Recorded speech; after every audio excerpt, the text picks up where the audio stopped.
I also adored George and John Paul. I simply adored that front line. Additionally, we would spend 12 hours together on the weekends.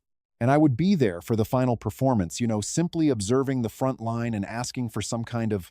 The ironic thing about history is that you are typically unaware that you are a part of it. Nowadays, when people look back on the Beatles, they see four boys in pictures. Everything appears to be significant. Every studio session turns into a legend. It seemed that every talk had a purpose. It didn't feel that way, I can assure you. We spent half the time looking for a good cup of tea. We were debating what should happen next for the other half. We also made a couple records in between. The peculiar thing about being around talented musicians is that sometimes the brilliance goes unnoticed. It's too close to you. You don't get up to cheer when someone performs something amazing.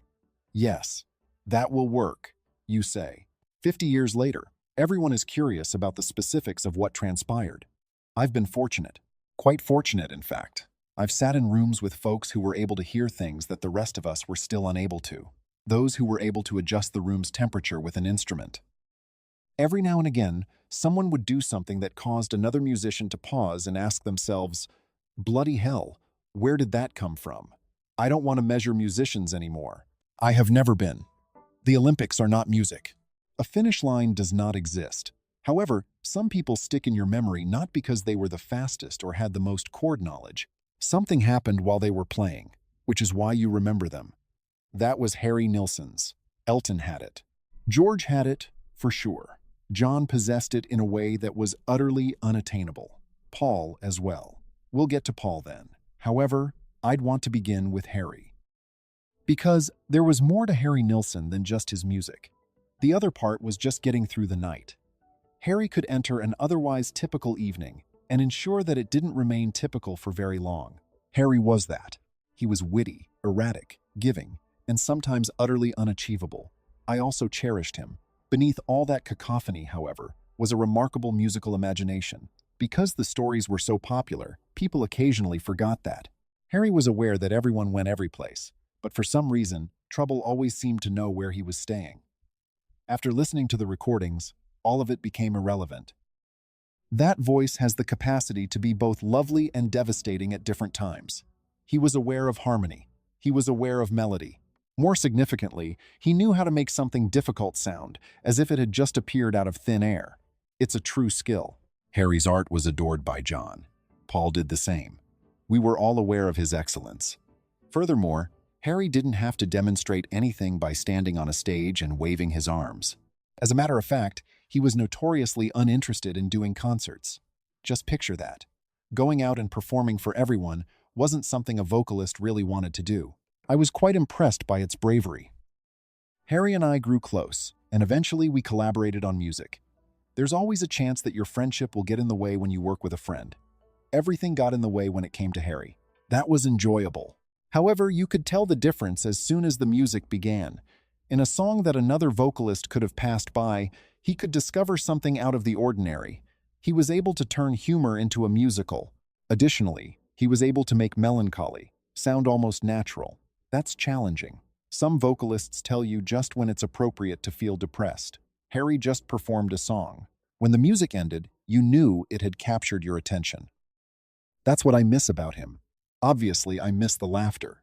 However, the first thing that comes to me when I think about Harry now is not all those well-known nights that people enjoy recounting. The voice reaches my ears. That's what made it through. Then there's the next guy.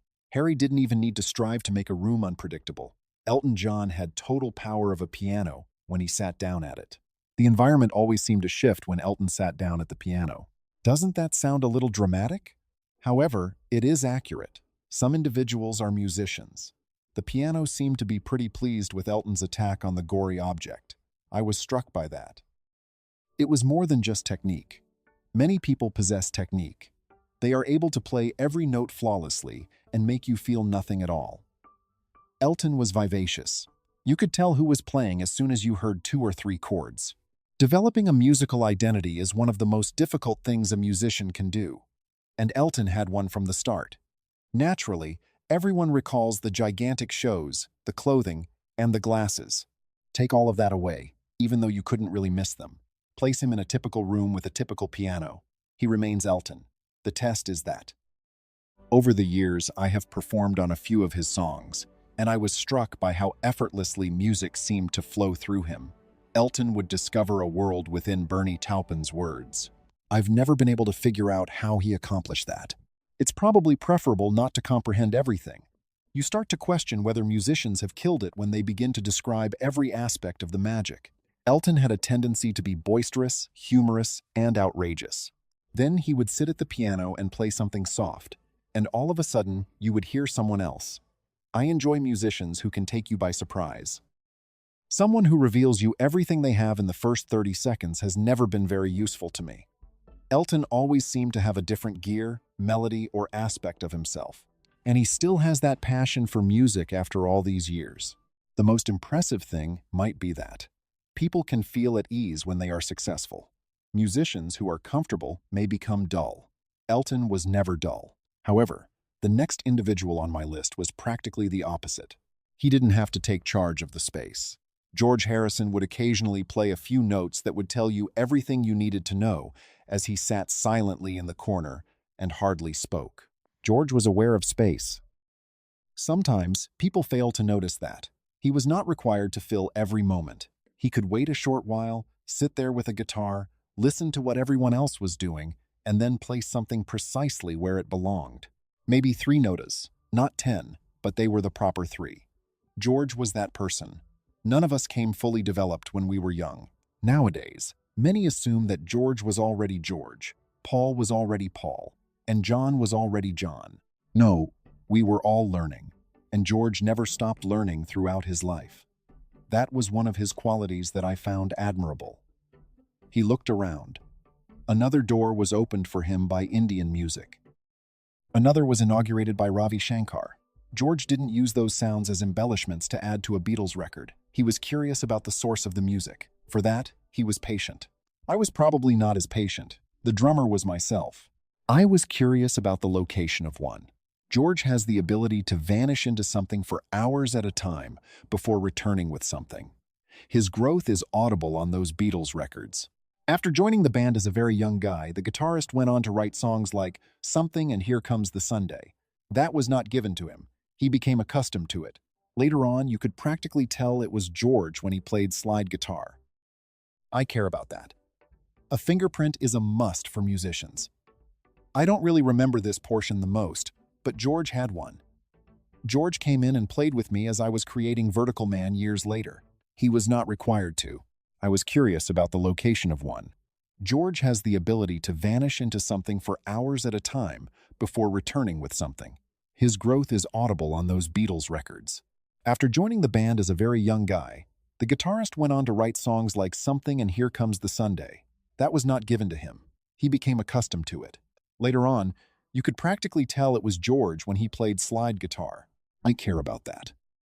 A fingerprint is a must for musicians. I don't really remember this portion the most, but George had one.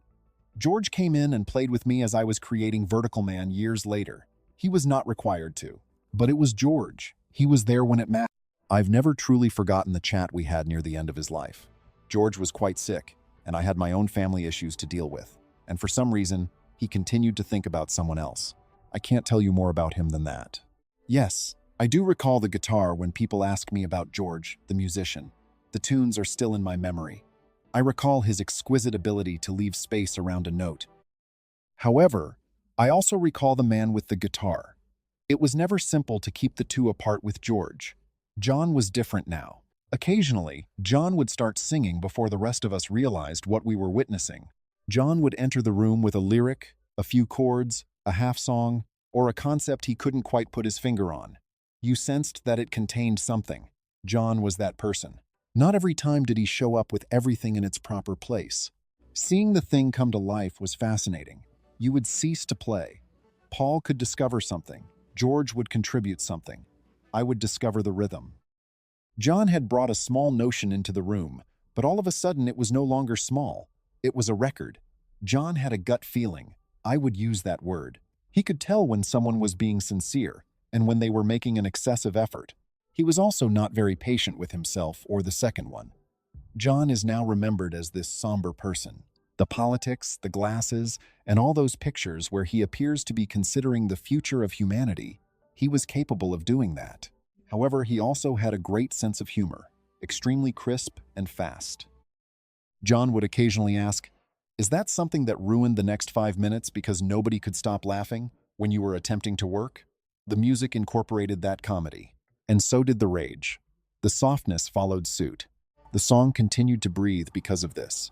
Prior to writing them down, he did not eliminate the inconsistencies. He left them inside. Playing behind John taught me a valuable lesson as a drummer. Pay attention to the vocalist. You don't have to apply all of your knowledge to every bar. Giving the voice a place to stand is sometimes your responsibility. You could tell what they needed from John's music. I didn't have to dash around the kit to demonstrate my drumming prowess for a song like Come Together. It required a sense. Leave it alone once you've found the feel. Being in that band taught me a lot of valuable lessons. We paid attention to one another. Of course, not always. Even though there were just 4 of us, it worked when it did. John was able to personalize a song without making it seem insignificant. Millions of individuals were able to identify with anything he wrote that started in his own head. How you teach it is beyond me. There's only one musician left, and I'm going to start with something that would irritate some drummers, but I'm not sure you can, and I'm glad I got to sit behind him and witness it happen. Paul McCartney is a skilled drummer. I said it there. Paul is a skilled drummer. He's really quite skilled. Isn't that annoying? Paul is the bassist who wanders over, gets behind the kit, and understands what he's doing while you spend your entire life as the drummer. If you give him an instrument, he will typically figure out how to use it. Bass, of course. Piano. Guitar. Drums. And then there's the voice, but I didn't place him here because he can play other instruments. Many people are capable of doing that. It's what goes through Paul's mind before any music is played. He hears plans. He can tell where the bass should go. The harmony is audible to him. He hears that minor alteration that you don't believe is significant until he adds it, at which point the entire record starts to make sense. We constantly observed that. Yes, we had our moments when Paul was demanding. You don't play in a band for very long without periodically wanting to tell someone to get lost. Paul was also aware of his desires. He occasionally knew what he wanted from your instrument as well, which could be a little annoying if you are the one playing it. Here's the problem, though. He was correct most of the time. I can now acknowledge that. Enough time has passed. As I grew older, I realized how comprehensive Paul's musical intellect is. Just listen to the bass. He didn't always view the bass as a safety net beneath the music. He was able to add melody without sacrificing rhythm. The line could shift to become a different voice in the arrangement by moving around the vocal. He would then transform into a different performer while sitting at a keyboard. Grab another guitar. That is not typical. The fact that he still wants to do it, though, is what most impresses me. Paul still enjoys creating music despite everything the Beatles, Wings, recordings, tours, accolades, and songs that everyone knows before the first verse is even over. It seems clear. It's not. You can achieve enough success that you end up owning your own music business. Paul's curiosity never faded. Really, neither did I. Perhaps that's why we're still here. Sometimes, people want me to draw comparisons between Paul and John. I don't. There is no purpose. John was just John. Paul is Paul. George was just George. I was the attractive one, too. You need to keep these things in perspective. However, Paul is exceptional in my opinion when it comes to musicianship. Someone who can enter a room, comprehend the song from multiple angles, and then contribute to its expansion. I've known that for a very long time. Simply put, we didn't talk to each other like that. Our hometown was Liverpool. It would never stop. What, therefore, qualifies a great musician? I'm still unsure. That's the reality. If there had been a formula, we would have recorded it in 1963, sold it, and most likely fought over publishing ownership. Harry's musical imagination was incredibly odd, and he had that voice. Elton had the ability to make a piano sound larger than the space it was in. George was aware of when to stop playing. John trusted his gut. Paul seems to hear music simultaneously coming from all directions. However, none of them arrived in the same manner. That's why I find it appealing. If everyone knew how to compose music, it would be incredibly dull. It doesn't exist. You pay attention. You engage in play. You're not perfect. Sometimes everyone lands at the same moment at the correct location, and you make an effort not to ruin it when that occurs. I had the good fortune to experience many of those times, more than I could have imagined when I was a young child in Liverpool, dreaming of drums. And I still like playing after all these years.